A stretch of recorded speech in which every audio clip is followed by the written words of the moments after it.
So what we're saying that when you look at Islamic teaching, to summarize it for you, Islam came to preserve five things. All right, Islam came to preserve five things. So the first one, Islam came to preserve religion. So what does that mean when we say Islam came to preserve religion? Mean that in Islam, worshipping Allah alone, worshipping the true God is very important. That's why paganism, atheism, polytheism is forbidden. Because I will demonstrate to you later on what is the outcome of not worshipping the true God. Okay? So Islam came to preserve that. Secondly, Islam came to preserve the intellect. That's why in Islam, alcohol and drugs is forbidden. Because it affects your intellect, yeah? Thirdly, Islam came to preserve wealth. That's why interest and gambling is forbidden. Okay? Fourthly, Islam came to preserve marriage. That's why fornication, adultery is forbidden. Lastly, Islam came to preserve life. That's why committing suicide, killing people unjustly is forbidden. But we have to understand when Islam came to preserve that, not just by just say stay away from it. No, there's a barriers. Because Allah wants good for mankind. And if we break these five necessities, then what happened to us? Let us go back to not worshiping the true God. If we do not worship the true God, we start following our own desires.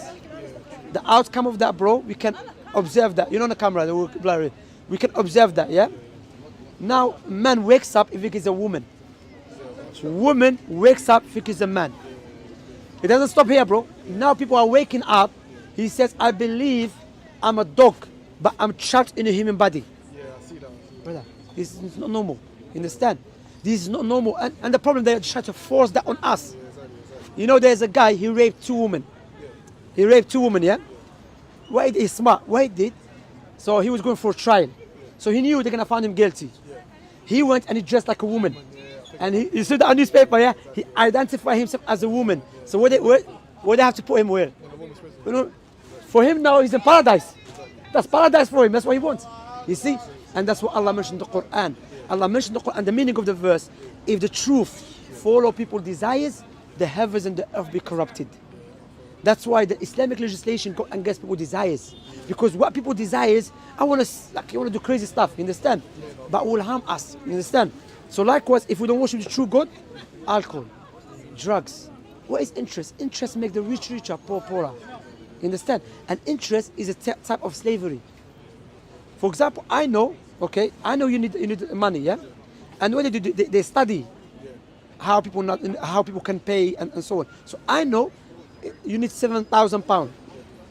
And I think, you know what? I know by 2 weeks, I'm going to tell them, listen, I'm going to give you £7,000. You have to give it back to me as 10,000 in 2 weeks. But I know you cannot do that.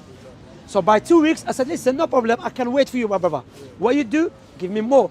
And keep adding and put that on a big scale. So I'm making myself richer. That's why when you look at those who are very hostile to Islam, because these five things is good for us individually and collectively. These five things that Islam came to preserve. And the opposite of these five universal necessities, drugs, fornication, interest, that destroy our societies, individually and collectively. That's why majority of times, those who are very hostile to Islam, those who are in power. You know why? Because they are making money from these vices. That's it. So imagine they're making money, how they're gonna be mad rich. So what they're gonna do, they think, hang on, the only religion that is going against our agenda and our desires is Islam. Okay, we are rich. So what we're gonna look? We're gonna look to what is the most effective weapon to stop Islam, which is media.